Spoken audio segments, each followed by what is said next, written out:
எதற்கெடுத்தாலும் பயம், பதற்றம், மன அழுத்தமா? இந்த வீடியோ உங்கள் மனதை அமைதிப்படுத்தும். பதற்றம் ஒரு நோய் இல்லை. அதை சரியாக கையாளப்படவில்லை என்றால் பிரச்சனை. இன்று பதற்றத்தை கையாள 7 பிராக்டிகல் வழிகளை பார்க்கலாம் வாருங்கள். ஆழமான மூச்சு பயிற்சி. 4 வினாடி மூச்சை இழுங்கள். 4 வினாடி இழுத்த மூச்சை பிடியுங்கள். 4 வினாடி உடனடியாக வெளியிடுங்கள். உடனடியாக அமைதி கிடைக்கும். இது என் கட்டுப்பாட்டில் இல்லை என்று ஏற்றுக்கொள். எல்லாவற்றையும் கட்டுப்படுத்த முடியாது. அக்செப்ட் பண்ணினாலே பதட்டம் பாதியாக குறையும். Over thinking stop rule. இப்போ நடக்காத விஷயத்தை நினைக்காதே. ஒரு பேப்பரில் பயத்தை எழுதி வையுங்கள். மனம் லேசாவதை நீங்கள் உணரலாம். Mobile usage reduce. அதிக மொபைல் அதிக கவலையை உருவாக்கும். காலை தூங்கும் முன் மொபைல் வேண்டாம். உடற்பயிற்சி, நடைப்பயிற்சி. தினமும் 20 நிமிடம் நடைப்பயிற்சி. ஸ்ட்ரெஸ் ஹோம்ஒர்க் குறையும்.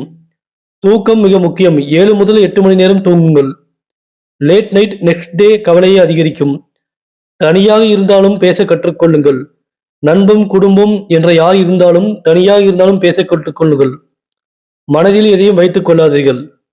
பதற்றம் எதிர்காலத்தை மாற்றாதது, ஆனால் இன்றைய மன அமைதியை திருடிவிடும்.